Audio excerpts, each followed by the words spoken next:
What is up, everybody? Justin here. I am back.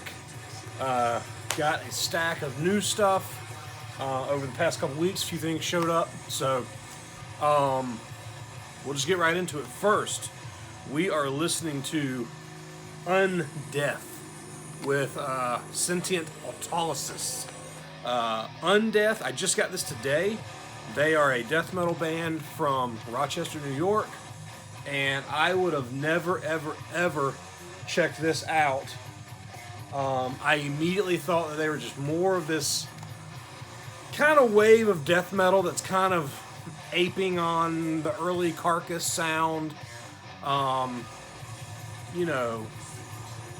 Murky, rotting sounding death metal. And a lot of it's not super interesting to me. Someone recommended this to me. And right place, right time, I decided to fucking hit play, and I immediately fucking loved it. Caligari Records put this out. It just came out this week. I pre-ordered it a few weeks ago. It is just really fucking riffy, kind of creative death metal. Yes, it definitely sounds old. It definitely sounds old school. I don't like that term. It sounds like a 90s demo death metal band. But it's ticking all the right boxes for me. It's riffy, it's technical. It's not just, caveman riffs, which I hate that fucking term. It fucking, yeah, I like it. It just fucking riffs. It has that feeling to it. It gets you in the guts. Anyway, so that's what we're listening to. That's also, it's brand new. Go check it out. Undeath, Sentient Autolysis. It just came out, so Caligari still has them. Big shout outs to Caligari. So speaking of, I also snagged the new Hyperdontia tape. You've heard me talk about Hyperdontia. This is a Vessel Forlorn. It is one brand new song, a live song, and the tracks from their first demo, demo / 7-inch that came out. Yellow tape, which is pretty cool. I really, really like Hyperdontia. The same way I'm gushing over Undeath, that's how I feel about Hyperdontia. They've gotten lumped in with that kind of new wave of old school death metal. But they really, sonically, they hit me where I want them to. They write riffs, kind of the way I want to hear them. I don't know if that makes any sense to you, but okay, so take a band like Cerebral Rot. A lot of people are really, really hyping on that, and I've listened to it. It's good. I don't dislike it. I don't hate it, but it just doesn't do a whole lot for me. That particular band, their new full length, to me, it sounds like Carcass, but it sounds like one Carcass song for 45 minutes and the dynamic never changes. Are there going to be times where I'm in the mood for that? Sure. I was talking to someone the other day. I really like the new Visceral Disgorge record, and a band like Visceral Disgorge sounds the exact same for their entire record, but it has more dynamic to it. It has more just kind of balls to it. Anyway, Hyperdontia, I fucking love them. Really fucking killer, riffy death metal. Also, in my package from Caligari, I haven't even opened this yet. They sent me a tape that I didn't buy. I know the guy behind Caligari. We've met before. He came and saw us play in Tampa one night. I actually interviewed him for a magazine I used to write for. We've always been buds. So he sent me this, which is Hexenbrett, which is another recent Caligari release. I do not know what this is. I don't know if it's black metal or doom, or it almost looks like kind of like a black doom type record. I don't know. We'll find out. If it's vampire themed, that'll be rad. So, okay. I have one more tape I'm going to get to last that I'm really excited about, but we're going to talk about some CDs. So first, my buddy Paulo, who sings in my band Unborn Salivate, he sent me some stuff the other day, not related to music, but in that package was this demo, Ectopic Malignancy. It's just a little sleeve, paper sleeve, CD promo. Ectopic Malignancy is what I'm assuming is like a brutal death metal band. They're from somewhere in Europe. I don't remember where.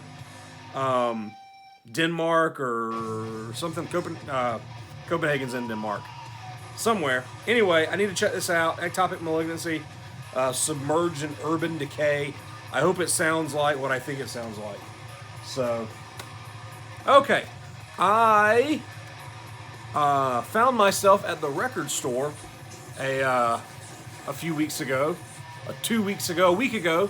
My birthday was last weekend, and the day of my birthday, we went out, found myself in Atlanta, and we went to Criminal Records, which I don't go to very often. Criminal Records is the record store in Atlanta. They've been around forever. Atlanta actually has several record stores that have been around forever. Wax and Fax has been in Little Five Points for almost 50 years. Fantasyland Records has been around forever. Anyway, Criminal's been around since the late 80s or early 90s. My only gripe with them is that it's impossible to find parking.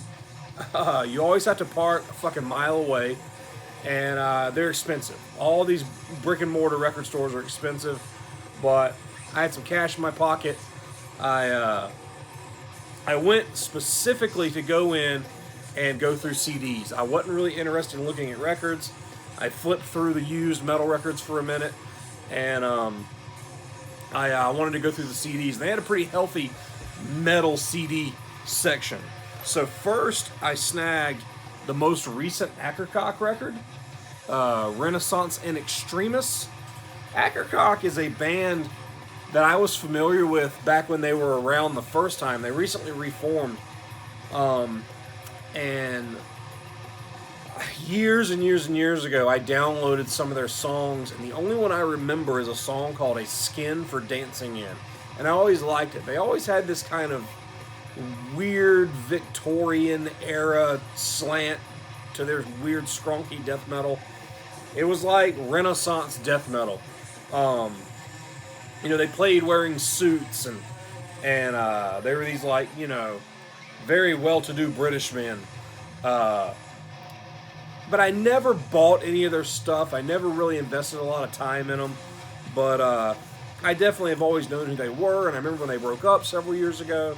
Well, in 2017, my band, we played MDF, and Ackercock played the same day on the same stage as we did, so we watched them. And I was looking forward to it. I knew they had reformed, and I knew I had liked them in the past. I was familiar with one song. I really, really, really enjoyed watching them live.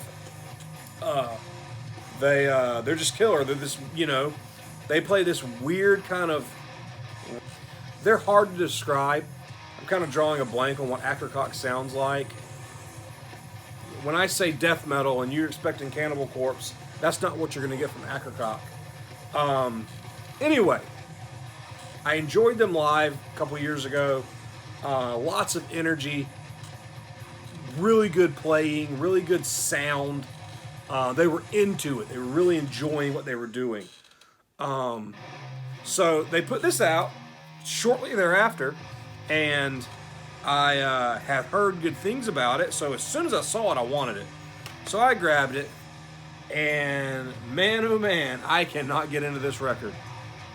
It is, I don't know what it is. This is the kind of band that needs a Devin Townsend production. It needs to be thick and lush and full, and it's not. It sounds almost just like a home recording. The vocals especially sound like they were recorded at a different time from everything else and not mixed and mastered into the music. Ackercock employs several different vocal styles, from a deep guttural death metal growl to clean vocals to kind of a shouted scream thing. It's almost like there's different personalities in the record. Most of the clean vocals are out of key. They're off key. They're out of tune. It's real unsettling, and not in a like, oh, that's weird and creepy way. It's in the, oh, that guy can't really fucking sing way. And the songs just, I don't like the way some of the parts meander, and they're not very heavy. They're not very death metal-y sounding. And I know that they're not a pure death metal band, but it just, when it goes from one part that I'm getting into to a part that I don't, it's real abrupt and disjointed sounding to me. I need to give it, I've listened to this twice. I might need to give it a little more, some more chance, but I don't know. I was expecting to really, really like it, and I wasn't blown away at all. So, then, Painkiller. You know, I'm buying every Judas Priest I see. They're a band I've loved for years and years and years, and I want to get all their albums. Painkiller, most famously, the last Rob Halford album. It's the most metal, like heavy metal thing they ever did. There's lots of double bass on this record, and it fucking rules. It is heavy as fuck.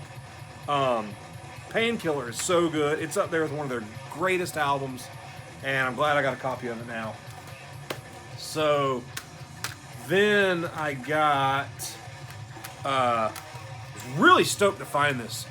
Strid with End All Life. Well, this is a compilation, but it has the End of Life, not End All Life, End of Life demo on it. Strid was a black metal band from many, many years ago, early 90s. Really, really cold, despondent sounding black metal. Reminiscent of Burzum a little bit. One of those bands that I've always liked, I've always known. I downloaded this years ago.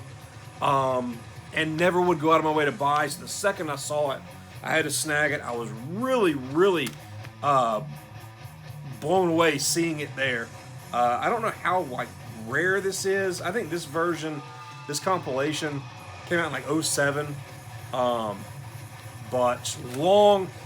This is the kind of band that the first song on here, which is in German and I can't read it.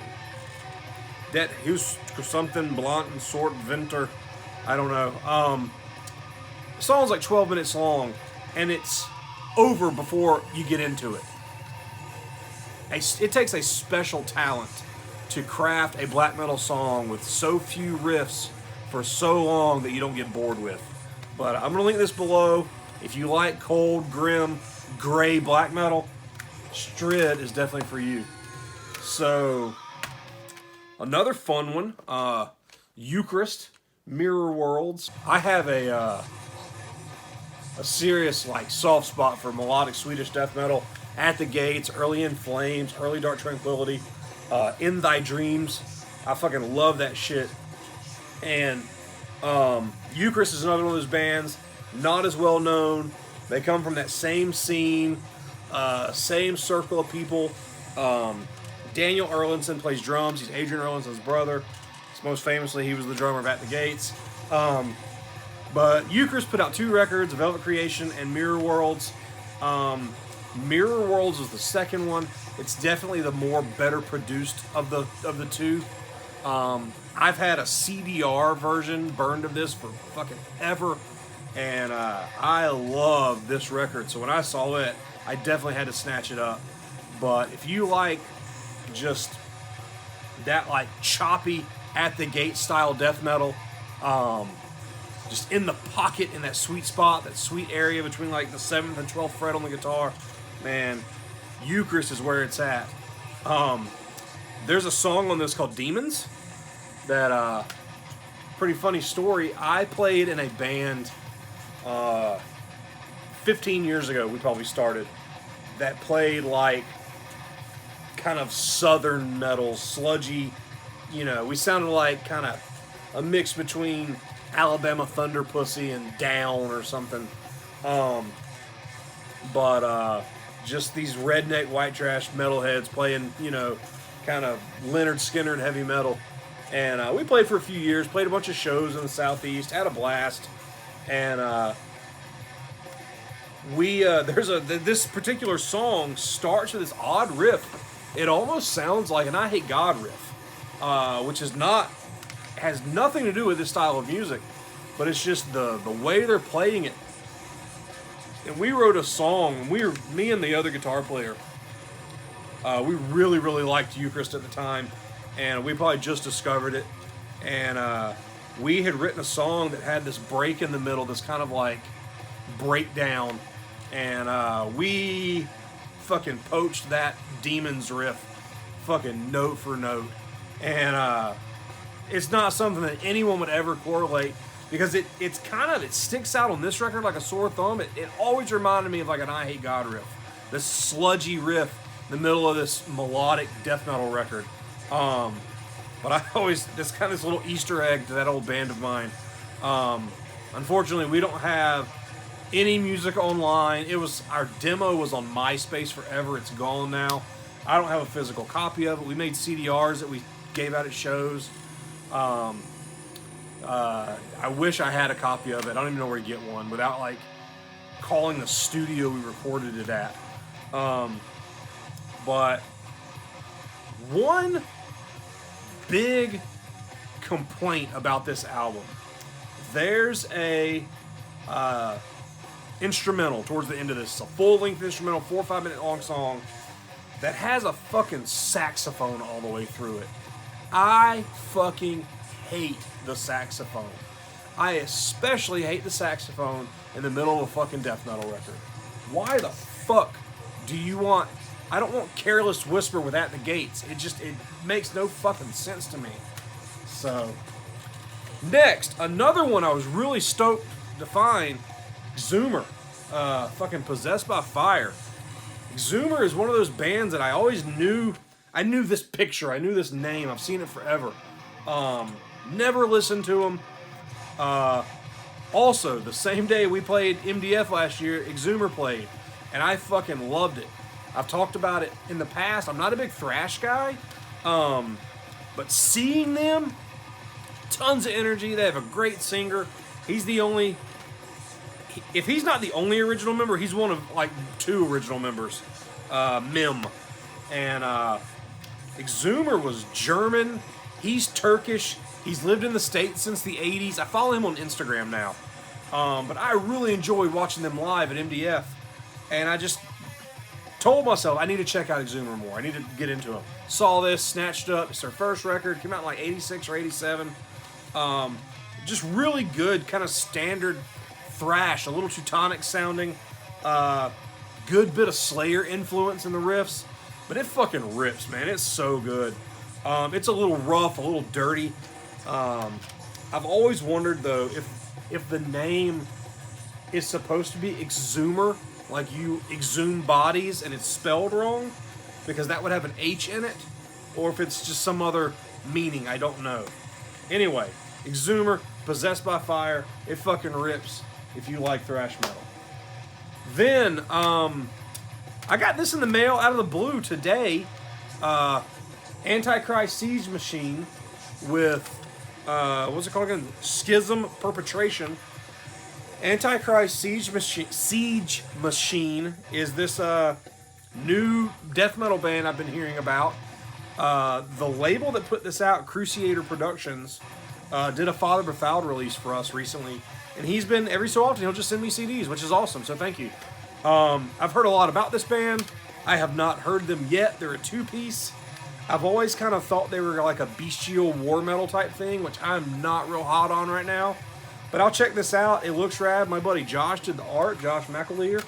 So we'll check it out. I have a feeling it sounds like Revenge or something, but I could be completely wrong. I need to spin it, and I will link it below. So, last but certainly not least, I have a cool one. So, I've talked at length. I'm a huge Cannibal Corpse nerd. Scourge of Vinyl, I know you are too. I'm a huge Cannibal Corpse nerd, and I'm just up to no good on Discogs the other day with no intention of buying anything, and I found myself in a wormhole looking at different versions of Tomb of the Mutilated, and I came across this. So this is a cassette release of Tomb of the Mutilated. If I can get that close there. This is the Metal Mind Records production release with, and this is the important part, the blue print on the tape. That's the only thing special about it. This was the Polish, either Polish or Czech version. It has, I don't know if that's Polish or Czech written on it. Metal Mind in the 90s licensed death metal releases. They were all officially licensed. But what's also cool about this version is this giant fucking J card. Look at that, man. It's like fucking 10 panels. And it's got, you know, the censored artwork, which appeared on the first LP version. It's got the back cover of them standing on the weird, like, sculpture thing. I've always loved that picture. The full cover, the actual cover. This giant picture of them that spans like fucking 5 panels in the book. But then the same picture is right there, which I always thought was funny. But man, this thing fucking rules. Huge J card, professionally printed, and the blue tint on the tape is just, man, there are few releases and bands that I will get nerdy about like that. And Cannibal Corpse, Tomb of the Mutilated is definitely one of them. This is one of my favorite albums of all time. So, I fucking love this. I can't wait to listen to it. So, Tomb of the Mutilated, really fucking cool cassette release version that I will cherish. I now have that on cassette. I have 2 or 3 versions on LP. I have the original CD press. And if I ever see anything that I don't have, reference that, I'm going to snatch it up. So, anyway, that's it. I did buy a record. I just realized that. I was thinking about it when I was at Criminal Records and I bought those CDs. I did buy one record. I bought a copy of No Prayer for the Dying by Iron Maiden. It's downstairs. I'm not going to go grab it. It's funny. They had a brand new copy, sealed. They had a used copy. Same press from the most recent press, last year, year before. They wanted the exact same price for both of them, $22. So I bought the brand new one. So I've talked about Iron Maiden a lot. That's one record that I've never owned any version of, and it crossed my mind while I was there. Let me see, they have No Prayer for the Dying. They did, so I grabbed it too. So anyway, that's it. This is a shorter one. I'm gonna come back with another collection video here shortly, and let's talk about these. Keep commenting, liking, subscribing, put on the bell notification, tell your friends, and I'll talk to you guys later.